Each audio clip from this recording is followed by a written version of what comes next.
स्वागत है आप सभी का तंवर राजपूत वेल्थ में। तो यहाँ पर हम 18 अप्रैल के लिए 18 अप्रैल के लिए मार्केट का प्रेडिक्शन करेंगे, क्योंकि कल की अगर हम बात करें 17 अप्रैल को तो यहाँ पर छुट्टी है मार्केट की। आपको भी पता है रामनवमी है, उसके चक्कर में यहाँ पर मार्केट बंद रहेगा। तो यहाँ पर हम बात करने वाले हैं 18 अप्रैल के लिए। तो इस चीज़ को आपको याद रखना है। मैंने आपको हमेशा ही जो 2-3 चीज़ें आपको समझाई है, और 2-3 चीज़ें अगर आपके दिमाग में है तो एक अच्छा सा प्रॉफिट आप बना सकते हैं। थोड़ा सा यहाँ पर आपको क्या करना है, मैंने यही बोला कि यहाँ पर आपको दिखना कि 3 लाइनें बना लेना है कैंडल के ऊपर, सेंटर, टॉप, बॉटम। ठीक है, ये तीनों ही एडजस्ट कर लेना बराबर से, थोड़ा सा आगे पीछे हो सकता है। तो यहाँ पर ये 3 लाइनों वाला स्ट्रेटजी है। उसके बाद मैं आपको और भी बहुत कुछ बताने वाला हूँ, तो उस चीज़ को सीखने की कोशिश करना।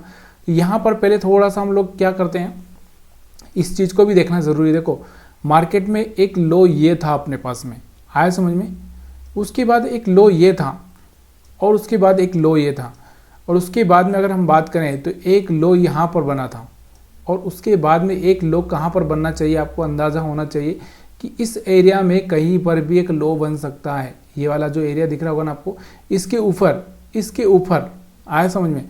अगर मार्केट को ऊपर की साइड में जाना है तो यहाँ पर आपको ये चीज़ें देखनी चाहिए कि देखो यहाँ से अगर आप देखोगे इस तरह से, फिर यहाँ से मार्केट को इस तरह से, यहाँ से मार्केट को इस तरह से, और यहाँ से मार्केट को इस तरह से थोड़ा सा ऊपर की साइड में इस तरह से सपोर्ट मिलना चाहिए, और मार्केट इस तरह से जाना चाहिए।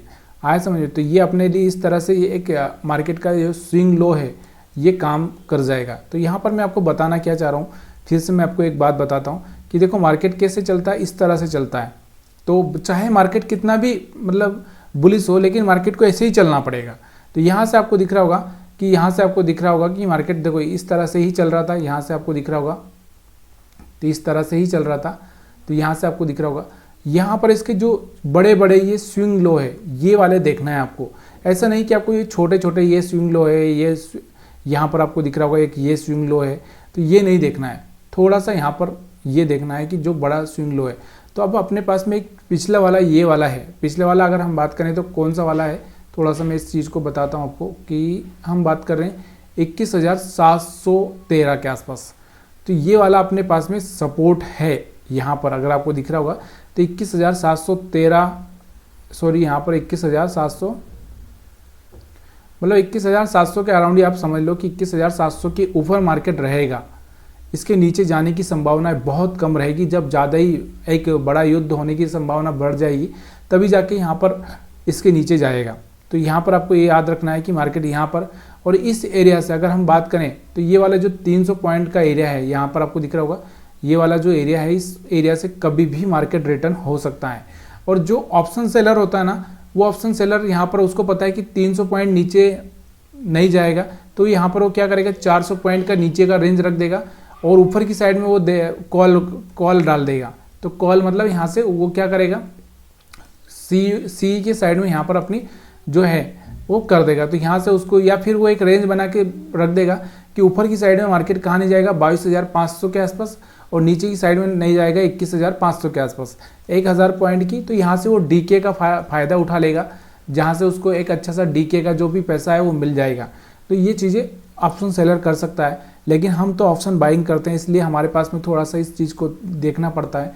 तो हमको 5 मिनट के टाइम फ्रेम पे चलना ही पड़ेगा, और 5 मिनट के टाइम फ्रेम पर ही हम एनालिसिस कर सकते हैं ऑप्शन बायर है तो। अब यहाँ पर हम देखेंगे कि देखो यहाँ से अगर आप देखोगे मार्केट को, तो पहली बार थोड़ा सा इसने यहाँ पर कोशिश की है कि एक हायर हाई ब्रेक करने की।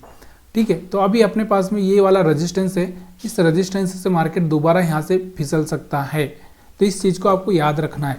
ठीक है, और अभी कल छुट्टी है तो हो सकता है आने वाले टाइम में और कुछ चेंज हो जाए। तो यहाँ पर अपने पास में देखो पहली बार इसने थोड़ा सा हाई ब्रेक किया है।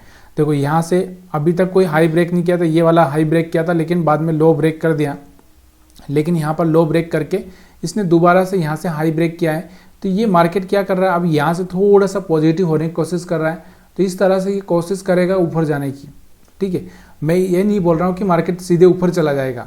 अभी मार्केट को ऊपर जाने के लिए बहुत टाइम लगेगा, बहुत मार्केट खेलने की कोशिश करेगा, लोगों के जो भावना है उनसे खेलेगा पूरी तरह से। क्योंकि मार्केट के पास में अगर हम बात कर रहे हैं तो यहाँ पर आपको दिख रहा होगा एक ये जो अपने पास एक रेजिस्टेंस बन रहा है यहाँ पर 22,300 का। तो इस 22,300 के रेजिस्टेंस को टच करके आया समझ में? अगर ये टच करके ऊपर गया तो यहाँ से 22,500 के आसपास जाएगा और फिर यहाँ से इस तरह से एक रिजेक्शन देखने को आपको मिल सकता है। इस तरह से एक ट्रेंड लाइन भी यहाँ से आपको बनती हुई दिखेगी। तो ये चीज़ें आपको याद रखनी चाहिए, क्योंकि यहाँ से मार्केट ने थोड़ा सा कोशिश किया है थोड़ा सा ऊपर, और मार्केट को पास में अब यहाँ पर ये वाला जो एरिया है और एक ये वाला एरिया, तो दोनों ही एरिया अपने लिए ये इंपॉर्टेंट है। तो इस चीज़ को आपको याद रखना है कि 22,300 के नीचे और उसके बाद में 22,200 के ऊपर थोड़ा सा मार्केट यहाँ पर आपको ट्रैप करेगा। तो ये चीज़ें आपको समझ में आ रही होगी।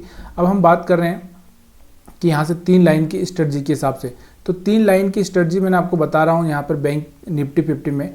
तो यहाँ पर आपको क्या करना है, एक मिनट, यहाँ पर आपको क्या करना है, यहाँ पर आप देखोगे तो इस एरिया में अगर मार्केट खुल जाता है, इसके नीचे ये जो लाइन दिख रही होगी ना आपको तीसरी वाले नीचे की, तो यहाँ पर हम बाइंग का प्लान करेंगे। ये ऊपर वाली लाइन दिख रही होगी तो आप इसमें हम सेलिंग का प्लान करेंगे। और यहाँ पर मिडल में अगर खुलता है तो हम लोग यहाँ पर थोड़ा सा मार्केट जैसा डायरेक्शन लेगा वैसे ही हम यहाँ पर ट्रेड करेंगे। अब हम बात करते हैं एसएल की।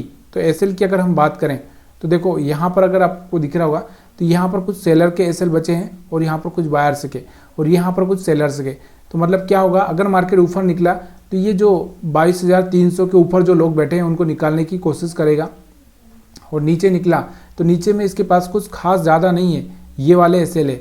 ये वाले एसएल आने के बाद फिर मार्केट इस तरह से रुलाता ही जाएगा। तो कोशिश करेगा मार्केट कि ये वाले एसएल को निकाला जाए और उसके बाद इस तरह से यहाँ पर जो बायर्स आए उनको खाया जाए। तो ये प्लान यहाँ पर आप देख सकते हैं।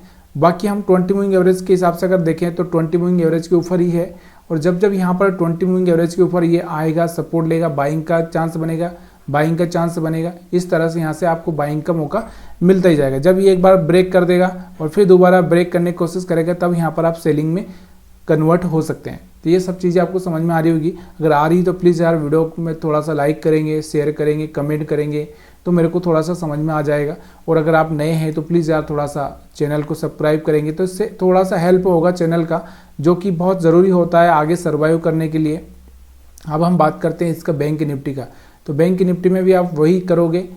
देखो ये एक तरह से सपोर्ट रेजिस्टेंस हो जाता है। मैं ये जो लाइनें लगा रहा हूँ ना, एक तरह से सपोर्ट रेजिस्टेंस का काम करती है। ऐसा नहीं है कि ये लाइनें मतलब टाइम पास के लिए, मतलब ये एक नया स्ट्रेटजी है या बहुत अलग चीज़ है। ये एक तरह से सपोर्ट रेजिस्टेंस का काम करती है कि मार्केट में देखो ऊपर की साइड में अगर हम देखेंगे तो यहाँ से आपको दिख रहा होगा, यहाँ पर अपने पास में रेजिस्टेंस है, यहाँ पर रेजिस्टेंस रहेगा और यहाँ पे सपोर्ट रहेगा। ये चीज़ें सपोर्ट रेजिस्टेंस का काम करती है। इसको किसी भी तरह से आप ट्रेड कर सकते हो। अब हम बात करते हैं यहाँ पर थोड़ा सा इसके बैंक निफ्टी के चार्ट को भी देखते हैं थोड़ा सा। देखो बैंक निफ्टी के चार्ट को अगर हम देखेंगे तो यहाँ पर आप देखो कि पिछला वाला जो ये वाला लो था, उसके बाद दूसरा ये वाला लो था, तीसरा ये वाला लो था, चौथा ये वाला लो था। अब देखो यहाँ पर इसके बाद कोई लो बना ही नहीं है। तो मेरे को लगता है कि थोड़ा सा ये और नीचे आ जाए 47,000 के आसपास, तो अपने पास में ना एक थोड़ा सा मतलब जो लो है, मतलब 1,000 का डिप यहाँ पर यह भी बहुत बड़ा है, क्योंकि 46,500 के आसपास आ जाए तो उसके बाद में हम लोग यहाँ पर बाइंग का प्लान कर सकते हैं। तो यहाँ से अगर हम बात करें थोड़ा सा इस तरह से आ जाए बस, इसके बाद में हम लोग यहाँ पर बाइंग का सोच सकते हैं। तो ये जो सेलर होते हैं उनके लिए एक रेंज बना के वो ट्रेड कर सकते हैं। ये बायर के लिए तो बिल्कुल भी नहीं है, क्योंकि बायर तो यहाँ पर खाली कुछ नहीं कर सकता, उसको 1 मिनट का चार्ट ही बहुत इंपॉर्टेंट होता है। तो यहाँ से इतने टाइम फ्रेम की तो हम बात ही नहीं कर सकते हैं। तो सेलर एक रेंज बना के ट्रेडिंग करता है, उस चीज़ को भी मैं किसी दिन समझाऊंगा आपको। तो प्लीज़ यार वीडियो अगर पसंद आ रहा है तो लाइक करना मत भूलिए, क्योंकि लाइक से ही सब कुछ होता है। समझ में आता है कि हाँ जो मैं बक रहा हूँ, इतनी देर से बड़बड़ कर रहा हूँ, वो सही है कि गलत है। तो यहाँ से आपको समझ में आ रहा होगा। अभी हम बात करते हैं यहाँ से। देखो यहाँ से अगर आपको दिख रहा होगा तो 20 मूविंग एवरेज के हिसाब से तो आपको यही देखना है कि इस पर जब आएगा तब तक आपको बाई करना है। एक बार ब्रेक कर देगा तो कुछ नहीं करना, दूसरी बार दोबारा ब्रेक करेगा तो आप यहाँ पर प्लान कर सकते हो सेलिंग का। ठीक है, तो ये आगे आपको समझ में कि 20 मूविंग एवरेज वाले। उसके बाद हम एसएल के हंटिंग की बात करते हैं। एसएल हंटिंग के हिसाब से मैंने आपको बताया कि एसएल हंटिंग के हिसाब से देखो अपने पास थोड़े बहुत एसएल यहाँ पर, थोड़े बहुत एसएल यहाँ पर पड़े हैं और बाकी यहाँ पर ऊपर की साइड में एसएल पड़े हैं। तो हो सकता है कि मार्केट क्या करे, इन लोगों को निकालने के लिए धीरे धीरे यहाँ तक आ जाए, क्योंकि 48,000 के पास में जाए। उसके बाद में अगर हम बात करें थोड़ा सा मार्केट इस तरह से जाएगा, यहाँ पर जो एक ट्रेंड लाइन इस तरह से मिलेगी, उस ट्रेंड लाइन को टच करके ही ब्रेक होगा, मतलब 48,000 के आसपास जाकर ये फिर से फेल होगा। तो तब जाके एक अच्छा सा मौका अपने को देखने को मिलेगा। अभी ये थोड़ा सा ट्रैप करेगा, क्यों? क्योंकि इसके पास पैसा कम पड़ चुका है, अगर इसको गिरना होगा तो थोड़ा ट्रैप करके ही गिरेगा। तो इस चीज़ को थोड़ा सा आपको ध्यान देना है। और देखो, युद्ध बढ़ेगा तो मार्केट कहीं पर भी गिर सकता है, किधर भी जा सकता है। लेकिन हम जो संभावनाएं देख रहे हैं उस संभावनाओं को हम लोग यहाँ पर बात करते हैं। उसके बाद हम बात करते हैं, देखो मैंने आपको ये बोला, जो तीसरी लाइन है इसके नीचे वाला एरिया अपने पास में क्या होता है, ज़्यादातर बाइंग का होता है, ठीक है। और ऊपर वाली लाइन हम देखें, इस लाइन के ऊपर का जो एरिया होता है ज़्यादातर क्या होता है, सेलिंग का होता है। और जो मिडल वाला एरिया होता है, ये वाला एरिया कौन सा होता है अपना, बाय और सेल दोनों ही होता है। तो ये चीज़ें आपके पास में अगर है तो आप डिसीजन लेने में गलत नहीं होंगे, क्योंकि गलत डिसीजन लेना ही बहुत मुश्किल हो जाता है। जब मैं ट्रेडिंग प्लान करता था, नया नया था जब, तो मेरे को डिसीजन ही लेना नहीं आता था। मैं यहाँ पर ही खेलता रहता था, ये वाला इस एरिया में खेल लेता था, यहाँ से 10-12 ट्रेड यहीं पे कर देता था। तो ये सब चीज़ें आपको याद होना है कि भाई ये वाले एरिया में मैं घुसूंगा या फिर ये वाले एरिया में घुसूंगा, इस वाले एरिया में मैं बहुत ही होशियार रहूँगा। होशियार का मतलब क्या है, छोटा प्रॉफिट हुआ बुक कर लूँगा, बस इतना ही सोचूंगा। तो ये सब चीज़ें आपको समझ में आ चुकी होगी। अगर आ चुकी है तो प्लीज़ यार वीडियो को लाइक करना, शेयर करना, कमेंट करना मत भूलिए। आप सभी का वीडियो देखने के लिए बहुत बहुत धन्यवाद। अगर आप नए हैं चैनल पर तो आपको चैनल सब्सक्राइब करना चाहिए, ताकि आपको सब चीज़ें मिलती रहे। वीडियो देखने के लिए फिर से आप सभी का बहुत बहुत धन्यवाद।